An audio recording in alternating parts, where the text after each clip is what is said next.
kepemilikan tuh kalau di Pandeglang yang saya tahu nih, itu punya siapa? Haji A. Dia aja yang kaya sendirian, ya kan? Yang lain nggak ada. Cuma nonton, kadang masuk aja susah, ya kan? Di pantai-pantai juga begitu. Jadi harusnya satu titik ini bisa menghidupkan dari ujung ini ke ujung sana dengan potensi masing-masing, ya kan? Mana tuh situ ya, kalau mau menjadi pemimpin Pandeglang harus bisa menjawab apa yang dibicarakan oleh kita tadi. Salah satunya, nanti banyak lagi.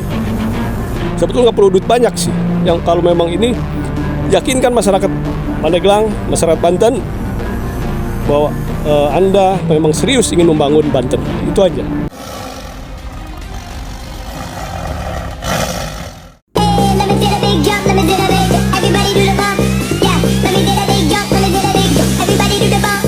Yalah abangku.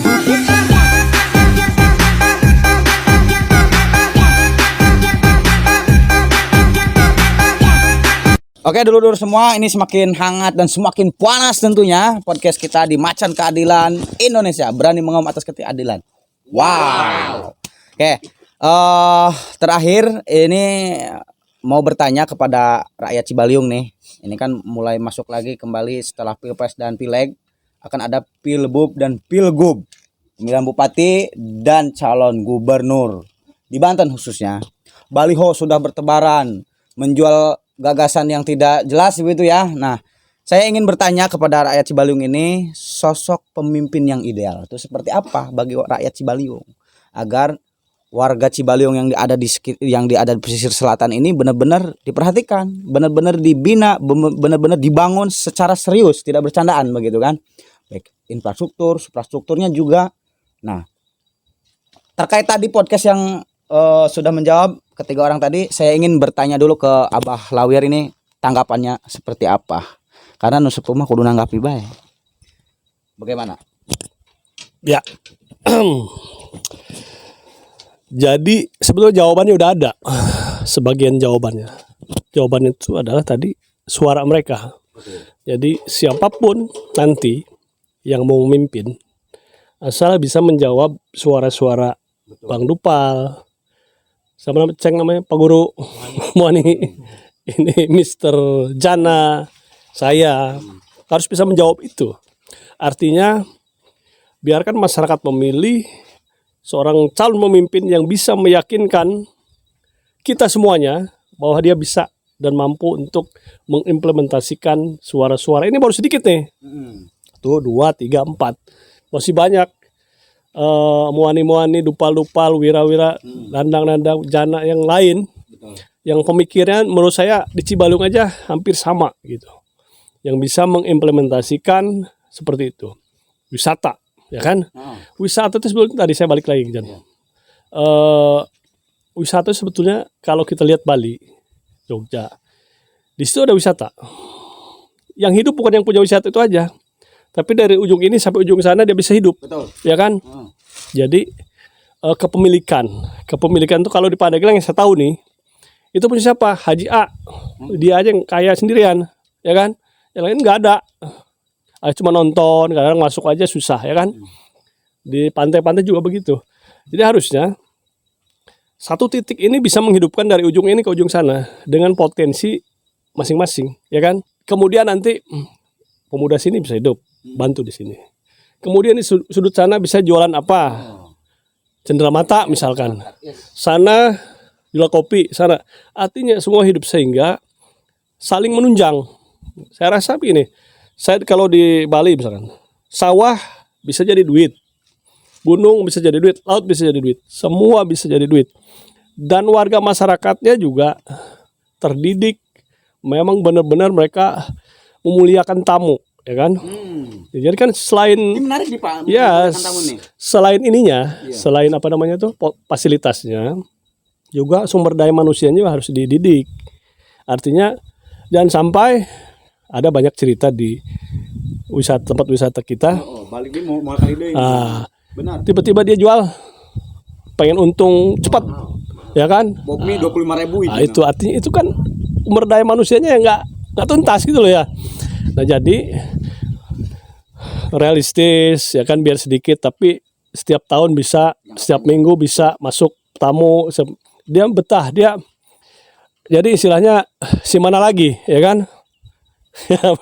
Kasih tahu, kalau Anda puas kasih tahu yang lain, dia puas, dia pasti kasih tahu yang lain. Wah enak tuh di sana, warganya ramah, warganya akuan, ya kan? Ininya enak, itunya enak, ya kan? Jalannya bagus, terus alamnya enak, pasti begitu. Jadi artinya bahwa mendidik wisata itu juga tidak hanya potensi sumber daya fasilitas, infrastruktur dan lain, tapi sumber daya manusia juga. Muliakan tamu, kan sudah dengan hadis ya. Nah, ini yang ahli-ahli sih. Apa hadisnya? Mana? Memuliakan tamu kan. Ya, tamu adalah raja. Itu pokoknya itulah, tamu adalah raja. Artinya bahwa raja-raja itu kan datang ke sini. Ini saya udah lihat nih dia. Raja tiap Sabtu datang ke sini. Dia datang disambut, dibakakaken ayam segala macam, walaupun dia harus bayar puas gitu. Artinya bahwa itu tadi. Nah, kembali lagi kepada tadi calon pemimpin. Jadi kalau kamu mau jadi pemimpin Pandeglang, mana tuh kadis itu ya, kalau mau jadi pemimpin Pandeglang harus bisa menjawab apa yang dibicarakan oleh kita tadi. Salah satunya, nanti banyak lagi. Sebetulnya nggak perlu duit banyak sih. Yang kalau memang ini yakinkan masyarakat Pandeglang, masyarakat Banten bahwa Anda memang serius ingin membangun Banten. Itu aja. Betul. Gitu loh. Mantap. Ya. Dari Bung Jana. Jadi khususnya untuk calon atau balon Gubernur Banten dan Pandeglang, yang pertama yang jelas harus betul-betul serius. Kami berharap mulai membangun Banten atau Pandeglang dari selatan dulu. Dari selatan, perhatikan, kami butuh pemimpin yang cepat, kami butuh pemimpin yang tegas, kami butuh pemimpin yang berani melakukan perubahan tanpa tawar-menawar. Betul, tanpa gitu. tawar-menawar. Tawar-menawar jadi supaya gancang gitu. Ulah ngalen nih kebal orang ieu tertinggal ya. Tek nangguan naon deui ka pusat tinggal datang deukeut. Obrolkeun jeung DPR, bener tuh? Ulah lambat, tol geus nyampe ka dieu lah. Tek naon deui dulu tangguan. Gas artina mah. Oke, gas lah muncul Prabowo mah. Gas. Oke, kalau dari saya nih tentunya ada keberpihakan terhadap masyarakat, khususnya selatan, karena udah tertinggal jauh, gitu. Dengan adanya calon bupati ataupun gubernur, itu tadi saya orang selatan, coba prioritaskan di selatan lah gitu, pada intinya keberpihakan kepada rakyat lah. Terima kasih. Mantap. Kalau menurut saya ini yang mau jadi penguasa pemimpin di Banten dan di Pandeglang, baleho dulu yang banyak. Baleho sekarang sudah nyampe ke buluh banyak. Apakah masyarakat cukup dengan baleho? Itu bosan baleho. Kenyataan pokoknya baloba doh yang jadi pemimpin gitu.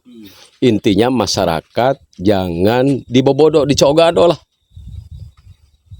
150 tahun Kabupaten Pandeglang, lamun manusia 150 tahun nih, geus koneng tulangna ge. Oke. Intinya kami bahwa cepat, cerdas, berani yang tadi bisa bersama-sama masyarakat untuk mendidik dan memajukan masyarakat, terutama di Pandeglang Selatan yaitu Cibaliung. Itu aja. Mantap, terima kasih. Oke, di pengunjung akhir, ini luar biasa sekali podcast Macan Keadilan dengan tema menggugat calon Bupati Pandeglang dan calon Gubernur Banten. Di episode tentang Banten dari Macan Keadilan berani mengaum atas ketidakadilan. Wow. Oke. Terima kasih dulur-dulur semua. Jangan lupa bila mana ada pertanyaan, bila mana ada yang mau di podcast, tidak cuma Cibaliung aja. Orang Menes misalkan, orang Panimbang, orang mana, orang Labuan yang di podcast misalnya. Ketertinggalan daerahnya, silakan di komen di bawah ini apa keluhan Anda, apa masukan-masukan Anda terhadap calon pemimpin yang akan datang. Kita viralkan bareng-bareng. No viral, no justice. Apa? Macan keadilan. Wow. Hatur nuhun. Wassalamualaikum warahmatullahi wabarakatuh. Jangan lupa subscribe.